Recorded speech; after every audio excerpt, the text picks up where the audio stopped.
Olá a todos, olá a todas. Prazer mais uma vez estar com vocês, mais um vídeo aqui do nosso canal. Hoje falando sobre a possibilidade do Covid-19, do coronavírus ser uma doença do trabalho. Então, até o final do vídeo aí vamos tentar deixar com você a ideia clara de como é feito o enquadramento legal e as possibilidades de tudo isso e ainda as medidas de controle aí que o profissional de saúde e segurança, o RH e as empresas podem tomar e assim como os cuidados do trabalhador.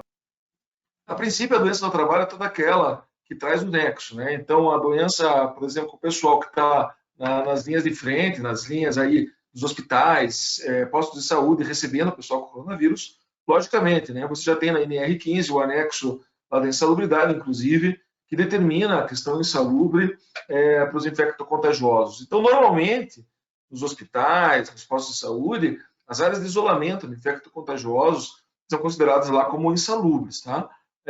Obviamente, as pessoas que trabalham nessas áreas, se adquirirem aí os infectocontagiosos, entrar em tuberculose, brucelose e outras historicamente, H1N1, né, que tivemos o surto alguns anos atrás, então a gente já considera esse pessoal também como doença do trabalho.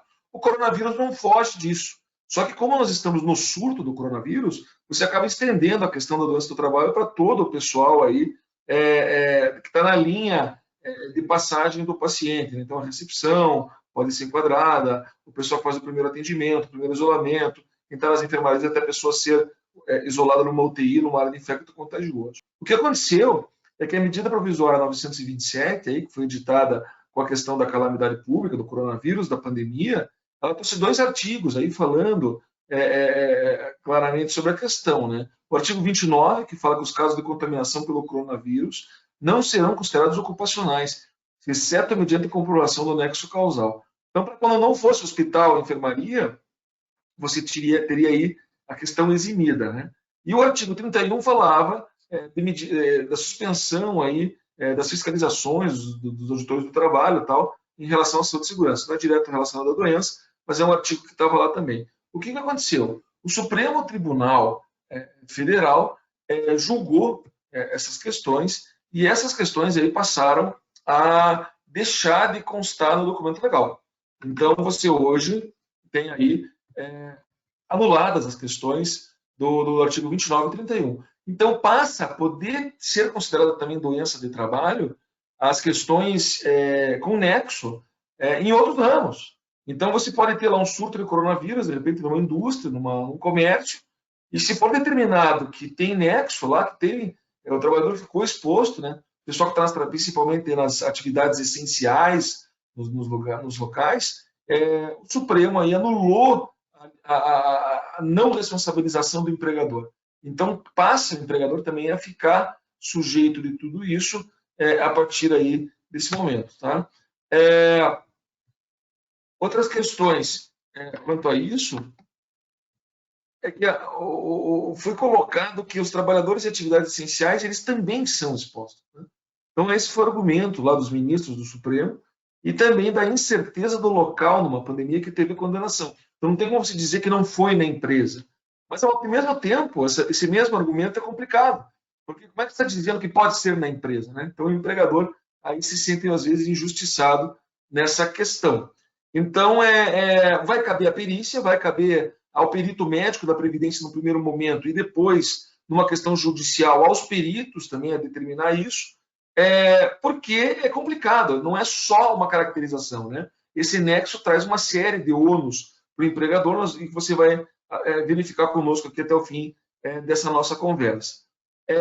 Quanto ao artigo 31 do cancelamento da fiscalização, o que se diz é que atenta à saúde do trabalhador, né? Você tirar a fiscalização nesse momento, se não auxilia o combate à pandemia e é um momento de risco aos direitos dos trabalhadores e sim devem aí os auditores fiscais do trabalho poderem também autuar e notificar e não só fazer medidas educativas, tá certo?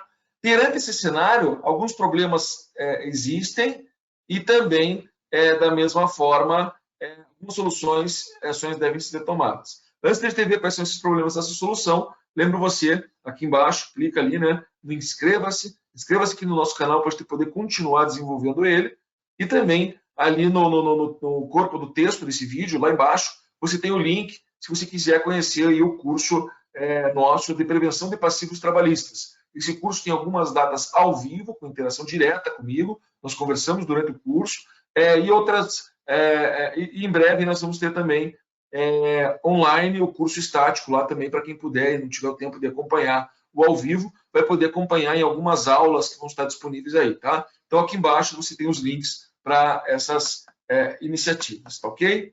Qual que é a problemática? Vamos lá, continuando aqui, do enquadramento do coronavírus como doença laboral. Então, você gera uma responsabilidade para o empregador, muitas vezes aí, que pode ser a civil, de reparar o dano, e ainda, se não puder reparar, indenizar. O que é isso, né? Num possível óbito, por exemplo, por coronavírus, se for dado nexo com o trabalho, e dizer assim, poxa, o empregador não tomou as medidas que ele tinha que tomar para cuidar do trabalhador. Essa responsabilidade traz o ônus, inclusive, do benefício previdenciário. Vai lá, o empregador vai ter que pagar a pensão para a família numa ação regressiva da Previdência, ela vai solicitar isso, além das indenizações aí por não poder reparar esse dano, né? Aí vem a questão criminal. Lembro que a segurança do trabalho e a saúde do trabalhador podem enquadrar em 3 artigos: expor a vida de outro em perigo direto e iminente, é o primeiro, lesão corporal e também a questão do matar alguém, né? Tudo isso pode estar elencado numa questão de nexo com o trabalho. E a previdenciária é complicada, porque se você tem o enquadramento de nexo do coronavírus, automaticamente você pode gerar uma condição de aposentadoria em tempo reduzido no período daquela doença, da exposição àquela doença. Isso pode ser questionado, né? Então o empregador teria que pagar uma alíquota maior da GFIP todo mês sobre o salário do trabalhador para aposentar ele em tempo reduzido durante o tempo de exposição que for entendido, assim como também, como eu já falei ali, as indenizações no caso de invalidez ou morte pode aparecer. O afastamento conexo também traz uma sobretaxa no FAP, um fator lá que multiplica a alíquota de imposto GFIP, que pode, se a empresa for muito ruim, dobrar o imposto, se for muito boa, diminuir pela metade. Se você tem nexo com o Covid, isso vai pesar lá e vai te jogar para o malus e não para o bônus desse imposto. Então, o custo para o empregador está embutido em várias frentes aí nessa questão. A princípio, gente, não há enquadramento nos itens da ANR 15, que fala do infecto contagioso, mas por quê? Porque não está no ambiente de trabalho tradicionalmente. Os programas não mostram isso. Mas se você entender que em determinado período aconteceu e houve exposição, teria-se que determinar qual é esse período, qual foi a exposição, demonstrar a não proteção do trabalhador para se arguir aí uma insalubridade. Porque ela fala o quê? É o infecto contagioso, ambientes hospitalares e tudo mais. Não cita o ambiente industrial, não cita o ambiente de comércio. Então, por isso que eu digo, não há enquadramento no item da NR15 a princípio, porque a norma não estabelece a existência do risco do infecto contagioso em atividades, senão aquelas de industrialização de lixo urbano, de hospitais, de saúde e tudo mais. Agora, vai fazer uma equiparação durante a pandemia e pode ser considerada? Só saberemos no futuro aí, com a coisa toda andando. E a dúvida quanto ao nexo previdenciário, né? Que eu falei ali, vai dar todo aquele nexo, vai gerar todo aquele custo para o empregador, inclusive o trabalhador voltando com a estabilidade e tudo mais. Então, isso vai ser analisado. Se o perito da Previdência entender que houve nexo, a gente vai ter que ficar de olho de como a empresa pode se defender, se ela vai se defender ou não, tá certo? A FAP, a GFIP e as ações regressivas eu já falei para vocês. Então, vamos aí na nossa última questão aqui, as orientações, né? Então, você tem o ofício, lá, CEI 1088 de 2020, ele veio no dia 27 de março, e ele traz orientações aos trabalhadores e empregadores em relação à pandemia. Por que eu estou falando desse ofício? Porque se o empregador não quer ter a relação de nexo da doença com o trabalho, da Covid com o trabalho, do coronavírus, o mínimo que ele pode fazer é cumprir as determinações e orientações que o próprio Ministério da Economia e a Secretaria do Trabalho estão colocando. Então, a questão de boa higiene, de organização de refeitórios, a questão da organização do SESC, da CIPA, o uso de máscaras, e assim vai. E aqui vem um grande alerta, porque tem uma armadilha nessa coisa toda. Fala-se nesse ofício e também na medida provisória da possibilidade de suspensão dos exames periódicos e dos treinamentos, assim como da eleição da CIPA. Ora, se o momento agora pode gerar uma doença com nexo, O empregador tem que cuidar do trabalhador. O trabalhador tem que ter educação e receber informação para se cuidar. Vocês acham que é coerente, se as atividades não foram paradas, de você não fazer treinamento? De você não ter a CIP orientando? De você suspender um exame que está monitorando a saúde do trabalhador? É claro que não. Então, se as empresas continuam, eu alerto a medida provisória e o ofício, eles suspendem a obrigatoriedade.